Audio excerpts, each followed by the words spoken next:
Tiêu Chiến cuối cùng cũng thừa nhận rằng mối quan hệ của anh với Dương Tử chỉ đơn thuần là công việc chứ không phải tình cảm. Điều này lẽ ra phải làm cho các fan của cặp đôi này yên tâm, nhưng những lo lắng của fan lại đi sai hướng. Họ bắt đầu khuyên anh nên tìm người yêu ngoài ngành giải trí. Tiêu Chiến đã đích thân làm rõ rằng mối quan hệ của anh và Dương Tử hoàn toàn là công việc, chấm dứt những ảo tưởng ngọt ngào của người hâm mộ cặp đôi này.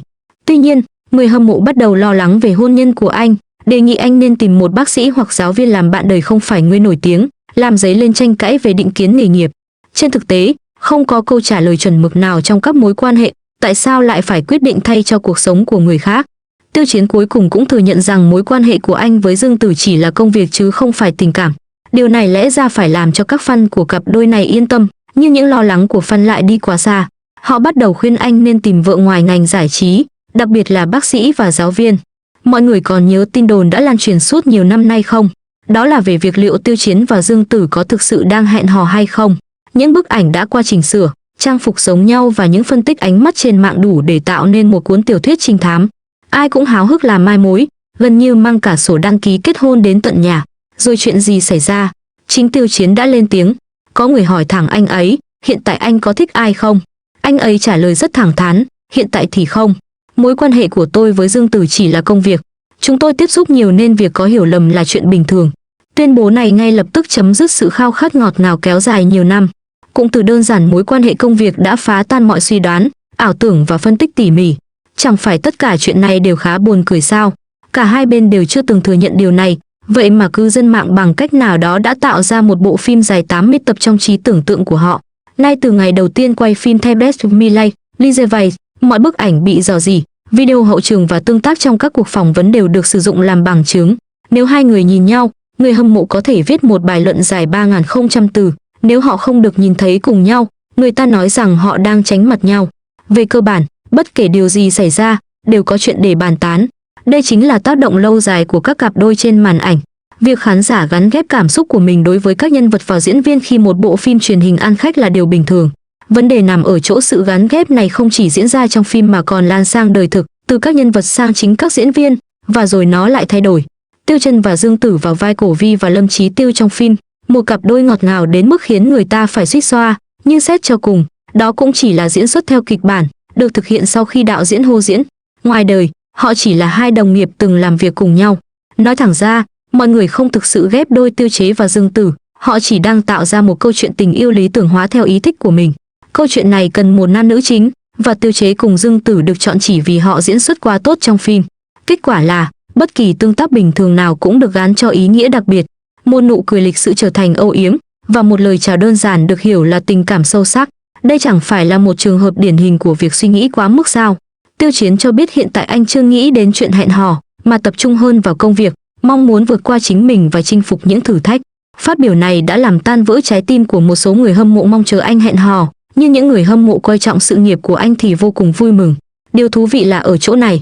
Ban đầu, mọi người đều tập trung vào việc Tiêu Chiến có thích Dương Tử hay không, nhưng ngay khi Tiêu Chiến phủ nhận, chủ đề lập tức chuyển hướng mạnh, từ việc anh ta có yêu Dương Tử hay không sang việc anh ta nên cưới người vợ như thế nào. Pha cua đó thậm chí còn táo bạo hơn cả tay lái huyền thoại của núi Kina. Hãy xem những bình luận trực tuyến. Một số người nói, nhìn xem cậu bé này tuyệt vời thế nào, rất thông minh và tài giỏi. Cậu ấy nên tập trung vào sự nghiệp khi còn trẻ, kiếm tiền sẽ đến một cách tự nhiên. Những người khác lại nói, không nên hẹn hò ở độ tuổi chưa ổn định này. Các mối quan hệ rất phức tạp và khó đoán khi bạn còn trẻ. Đây đều là những bình luận khá bình thường, điển hình của những người hâm mộ quan tâm đến sự nghiệp. Nhưng điều mà người hâm mộ tiếp theo nói đã trực tiếp đưa cuộc thảo luận sang một hướng hoàn toàn mới. Đừng tìm người yêu trong ngành giải trí. Hãy tìm một bác sĩ, một giáo viên, hoặc một người phụ nữ có thời gian để làm một người vợ tốt. Tôi nghĩ đó là những lựa chọn khá đáng tin cậy. Câu nói này đã gây ra tranh cãi. Tại sao lại là bác sĩ và giáo viên? Tại sao lại nhấn mạnh đến việc trở thành người vợ và người mẹ tốt? Đằng sau điều này là định kiến nghề nghiệp và kỳ vọng giới tính ăn sâu trong tiềm thức. Trong suy nghĩ của nhiều người, bác sĩ và giáo viên đại diện cho sự ổn định, đáng kính, địa vị xã hội tốt và có thời gian chăm sóc gia đình. Đặc biệt, giáo viên với kỳ nghỉ hè và mùa đông cùng khả năng chăm sóc con cái, thực tế là hình mẫu của người bạn đời hoàn hảo. Còn những người làm trong ngành giải trí thì sao? Quá bận rộn, quá phức tạp, quá nhiều cám dỗ và các mối quan hệ không ổn định.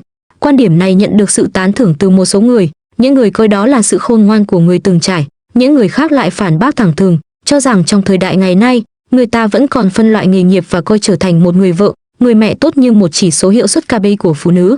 Hơn nữa, chính cụm từ có thời gian để trở thành một người vợ, người mẹ tốt cũng mang hàm ý rằng người hâm mộ này vô thức tin rằng người chăm sóc chính trong gia đình nên là phụ nữ, ngay cả khi cô ấy là bác sĩ hay giáo viên, những nghề nghiệp vốn dĩ rất vất vả. Vấn đề gây tranh cãi này không phải là mới. Có rất nhiều ví dụ về những người nổi tiếng trong ngành giải trí hẹn hò với người ngoài ngành, nhưng cũng có rất nhiều người chọn bạn đời trong chính ngành này. Giai Chu cưới Hannah Queen Evan, người gần như là một phần của ngành giải trí, đúng không?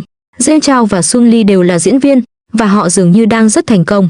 Giang Trai và Jaina cũng hoạt động trong cùng lĩnh vực, và sau nhiều năm kết hôn, họ có 3 đứa con. Ngược lại, những người hẹn hò với người ngoài ngành có thể là những người công khai tình yêu của mình, cũng có thể là những người sống một cuộc sống kín đáo, giản dị. Mối quan hệ không liên quan trực tiếp đến nghề nghiệp, điều quan trọng là hai người có hợp nhau và hiểu nhau hay không. Nhưng người hâm mộ lại có suy nghĩ khác. Đối với những thần tượng như Tiêu Chiến, người ra mắt qua một chương trình tìm kiếm tài năng, vượt qua những tranh cãi trên mạng và leo lên đỉnh cao, người hâm mộ có những cảm xúc phức tạp dành cho họ. Có sự ngưỡng mộ, nỗi đau lòng, bản năng bảo vệ, và một loại ảo tưởng rằng tôi đã chứng kiến anh ấy trưởng thành. Với tâm lý này, người hâm mộ vô thức áp đặt giá trị của chính mình lên thần tượng. Tôi nghĩ anh nên tìm một người bạn đời như vậy. Tôi nghĩ anh nên sống một cuộc sống hạnh phúc như vậy. Nói thẳng ra, đây không phải là đưa ra lời khuyên cho Tiêu Chiến, mà là đóng gói quan điểm cá nhân về hôn nhân và gia đình dưới danh nghĩa vì lợi ích của bạn rồi truyền tải nó đi. Vậy Tiêu Chiến nghĩ gì về chuyện này? Anh ấy không nói. Anh ấy chỉ trả lời tập trung hơn vào công việc khi được hỏi về người mình thích. Câu nói này thể hiện rõ thái độ của anh ấy. Ở giai đoạn này, sự nghiệp là ưu tiên hàng đầu, còn chuyện tình cảm không nằm trong kế hoạch của anh ấy. Còn về việc anh ấy sẽ chọn người yêu như thế nào trong tương lai, đó là chuyện riêng tư, anh ấy có quyền tự quyết định và có quyền không bình luận. Một người đàn ông ngoài 30 tuổi, thành đạt trong sự nghiệp và độc lập về tài chính, chắc chắn biết mình muốn cuộc sống như thế nào. Những lời khuyên từ người hâm mộ có thể giống như áp lực kết hôn từ tất cả người thân trong dịp Tết Nguyên đán, nghe có vẻ tốt bụng, nhưng thực chất lại khiến bạn không nói nên lời. Hãy quay lại với lời khuyên đừng tìm người yêu trong ngành giải trí. Câu nói này có hai tầng nghĩa. Thứ nhất là sự thiếu tin tưởng vào ngành giải trí, nhận thức rằng nó phức tạp, hời hợt và thiếu cảm xúc chân thật. Tầng nghĩa thứ hai có lẽ dựa trên kinh nghiệm trong quá khứ của Tiêu Chiến. Những người theo dõi sự kiện 227 vào mùa hè năm 2019 đều biết cơn bão lớn đến mức nào. Anh ấy gần như rơi khỏi đỉnh cao, tất cả các hợp đồng quảng cáo và dự án đều bị ảnh hưởng, và anh ấy im lặng trong một thời gian dài. Sau đó, anh ấy dần dần hồi phục với các tác phẩm như Đô Sao Đấu London, Đô Sao và Đô Sao Lời Thề Tình Yêu, Đô Sao Tiến Bước Thận Trọng. Những người hâm mộ đã trải qua điều này có lẽ thực sự hy vọng anh ấy có thể tìm được người nào đó tránh xa những tranh cãi và sống một cuộc sống bình yên. Cảm giác này là điều dễ hiểu, nhưng điều đó không có nghĩa là bạn có thể đưa ra quyết định thay cho người khác. Hơn nữa, cuộc sống bên ngoài ngành giải trí có nhất thiết phải ổn định không? Những người ngoài ngành có thể không hiểu nhịp điệu làm việc của người nổi tiếng, có thể không chấp nhận việc không gặp nhau trong nhiều tháng, và có thể không chịu nổi áp lực và sự chú ý khi hẹn hò với người của công chúng.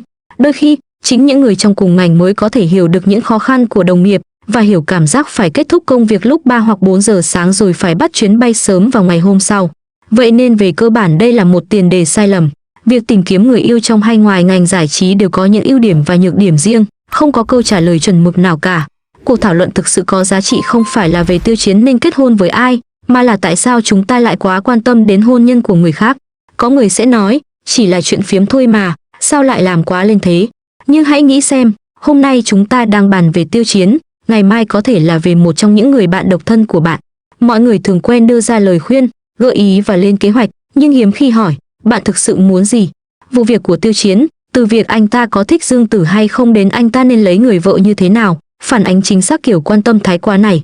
Ban đầu, mọi người quan tâm đến việc anh ta đang hẹn hò với ai, sau khi bị phủ nhận, họ lại quan tâm đến việc anh ta sẽ kết hôn với ai. Về cơ bản, họ luôn phải quan tâm đến một điều gì đó, luôn phải đưa ra lời giải thích. Một người nổi tiếng nam, khoảng 30 tuổi, độc thân, tập trung vào sự nghiệp, làm công tác từ thiện và có tiếng tăm tốt. Chẳng phải đây là một tình huống hoàn toàn bình thường, thậm chí tích cực sao? Tại sao cứ khăng khăng thúc ép nó hướng đến hẹn hò và kết hôn?